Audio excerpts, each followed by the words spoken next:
Hey, welcome back to the channel, and today we're actually going to be getting the trailer ready for our trip over to Eastern North Carolina to catch some fish. Now, if you want to see some of those adventures, you're going to have to run over to 5 Lakes ODL on YouTube to be able to catch some of those stuff. Excuse me, catch some of those adventures that we're actually going to have. 5 Lakes ODL, 5 Lakes Outdoor Living. It's going to be taking out this 1976 Aquasport bass boat. But before we actually make that trip, it's about 2.5 hours away. We want to make sure that the wheel bearings are ready to go. So went over to Agri Supply, picked up some new bearings, and we're going to go over here and actually check it out. Now, if your wheel looks like this, but she wobbly, it's time to actually repack the bearings and actually set it up properly. Now, there is a preload that you need to put on these bearings, just like on any other bearings, that you need to actually have before it'll actually operate correctly. So we're going to go and show you how I do it. Other people do it other ways. Some of them actually puts an inch-bound torque wrench and do the whole whippity round thing, but I'm going to do the field test. That's right. So anyway, I'm going to go ahead and get the bearings out. They're in the packaging, and go ahead and get the wheel off, and then show you exactly what to do when you need to do it. First, just like Marty and Moog tells me, step 1, jack up your car. In this case, jack up your boat. All right, so I went over to Agri Supply, like I said, actually picked up a bearing kit. Now these are about $30, $35 a piece. I got 2, 1 for either side. Always do both sides just to make it right. So a lot of these part numbers are going to be the same. Some of them are going to be a little bit different. This particular one, it says up here for 5 lug. This is a 5 lug. It is on a 5 on 4.5 bolt pattern. Same thing as a Jeep, TJ, YJ, XJ, whatever. They're all the same. So I went ahead and grabbed these guys here. Now, we got to be able to pack those in, so you need to have some good grease. All right, so I got some super glue. We're gonna be able to pack these guys in there. I got plenty left. So I want to put some gloves on because this is gonna get all over your hands. There's a special way of actually doing it. There's machines to do it, but you can do it yourself with your hands. So let's just get the tire off so I show you exactly what I'm trying to do.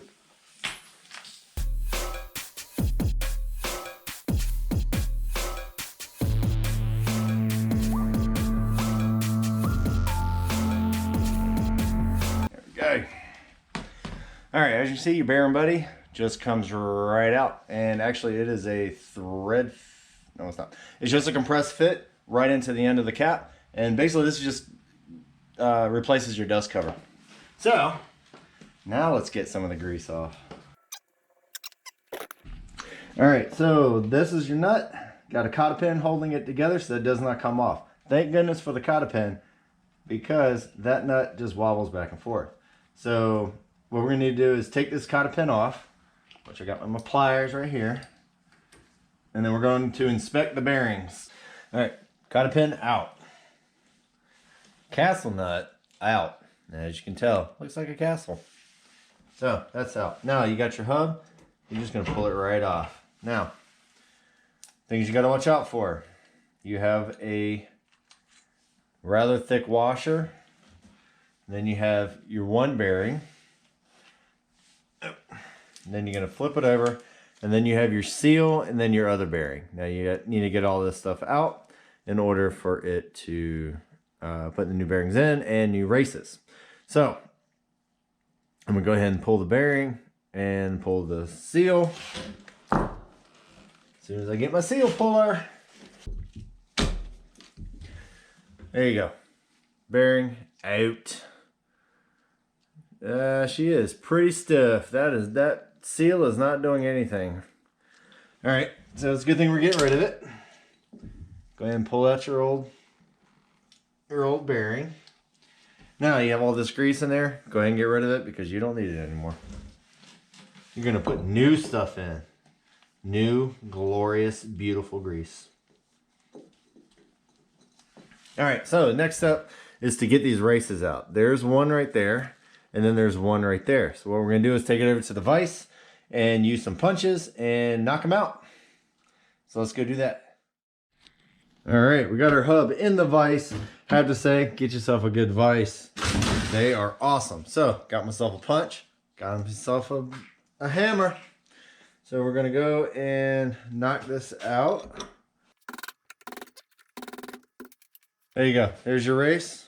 Go ahead and throw it in a box somewhere, because you're not gonna need it. So go back the other way and get the big one out. Done. Both races out. Get it out of here. All right, clean this up. Get ready for the new races. Let's go. All right, you got your two brand new races. Make sure you put them in the right location. So I'm gonna take this out. And because I had such an awesome vise, I get to beat the crap out of it, beating in there. Now you can use a press, which I have over there, but you don't need to when you have one of these. Now this right here, this right here is an entire kit of all different sizes to be able to push in bearings and races. So we're gonna find one that's about that size. Now you don't want to have it too small because then it'll ding up your race. That one, bam! That's what I'm talking about. About ready to rock. Now, you got yourself a little driving tool. And here's the really hard part. You grab yourself a BFH and you ram it home. Now you want to keep it even. That's why I got a nice sturdy base over here on the vise. All right, once you hear that noise, you're in there. You're not going any further.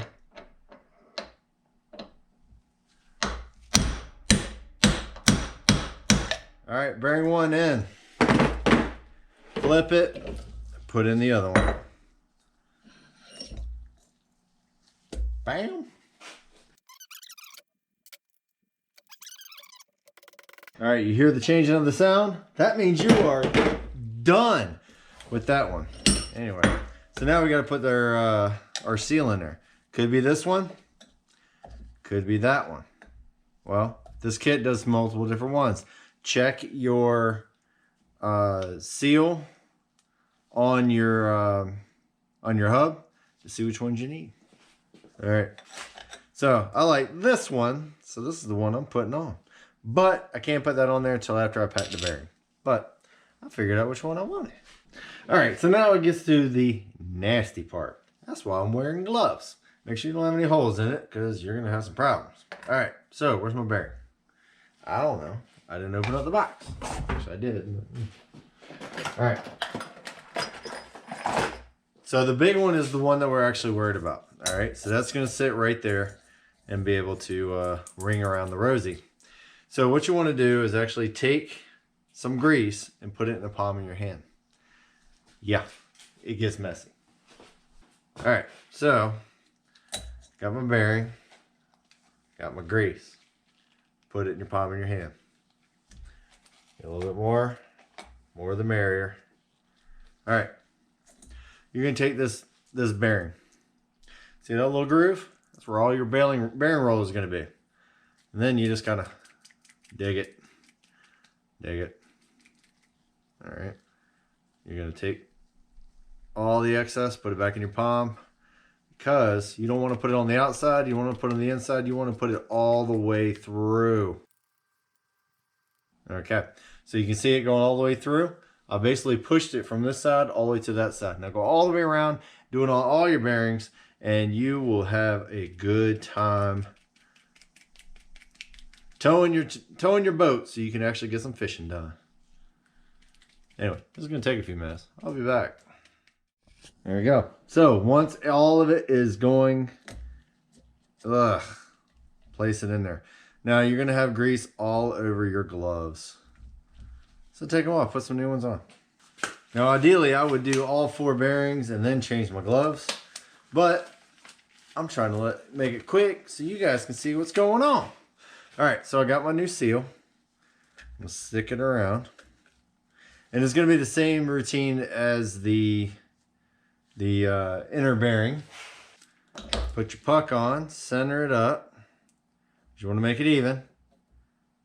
And then ram it home.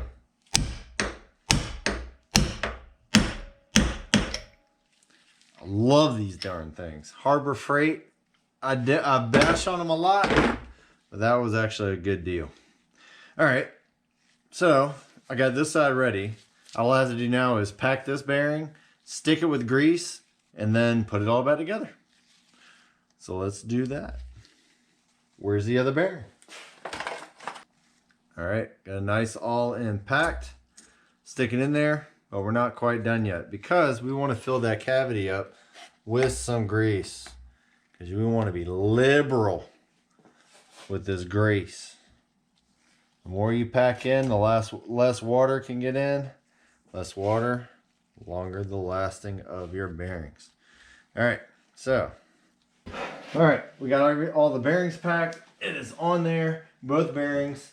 So now I'm gonna wipe off our washer. You're gonna want to get it dirty. You're gonna stick on our washer. It's a big thick washer. We should be good to go. All right. Now here's the important part. You need to set preload to your bearings. If you don't, you'll have premature bearing failure, and we don't want that. So I'm gonna take my castle nut. All right, that's finger tight. It's pretty up there, but that's not good enough. You can take your big wrench, and then you're gonna feel a small drag on your rotor. Now this is where some people actually make an attachment with their inch-pound torque wrench and all that stuff. I didn't get that kind of time, so I'm gonna feel some sort of drag. Tighten it real good. All right, that's a good drag. Now I'm gonna back it off just a little bit. One, to be able to put the new cotta pin in, which I gotta go get. Hold on. All right, so inside the kit, you have a new cotta pin. There you go. All right, so I found the spot where my cotta pin is gonna go in. Still got a little bit of drag. Zero play, we're good to go. So now we just take a pair of pliers and pull this guy out. Now, be careful when you actually rotate this out, because your bearing buddy is actually going to sit on top. So, you don't want to have that any interference. And that's about it. Now, it does come with its own little dust cover. You can put that on. But, like I said, we got a bearing buddy. And you actually put your grease right into your zert fitting and actually go in. Now, I do have a mixture of red and blue grease. They both are, they're just different manufacturers. But I'm going to put this guy on there. Now, when you beat that on there, you can take a hammer and go around in circles. Or, get the grease off your fingers. Just grab a piece of board. There you go. We should be in decent shape. There's a little bit of drag. And then by the time you get down there and break them in, it should be ready to go. Now, if these were old bearings, you don't want to put that much preload on them, because they're already been broken into the race that they sit on. So what I need to do now is put the tire on and get it ready to go. But before I do that, I'm going to go ahead and clean the surface up so that it doesn't have any issues with what it's trying to do. As soon as I find my grinder. All right, 1 second.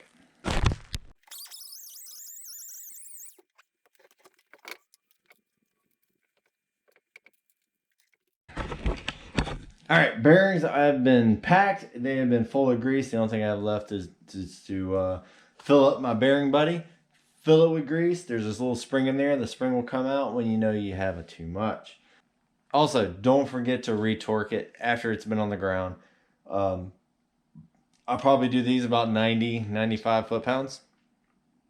You don't want your tire to be rolling off. Now, I do need to take these things back off later on today, so tomorrow morning I can take it up to the tire shop and actually swap out the tires. I could use some spoons, but hey, tire shop's right down the road. In and out, real easy, and they can actually balance it. So anyway, I'm going to do the other side, and then we're going to show you some electrical. Come join me for that one. Yeah, that's a lot. Anyway, I got one more to do. See you in a few minutes. Now, here's the other thing that I wanted to take care of. And it's not really taken care of properly, but I just want to do it in a different way. Now, if you've seen it on previous videos, this is my electrical. So they put some duct tape, Gorilla Tape, some kind of tape, which is probably all they had, but that's okay. It worked. It's just not my style. So I'm gonna try to get this garbage off, and just gonna, this is about, I got some more electrical tape. I'm just gonna electrical tape it for right now. I do want to put some heat shrink on there or some other type of protective coating other than duct tape. But it looks like I'm gonna have to cut this thing off.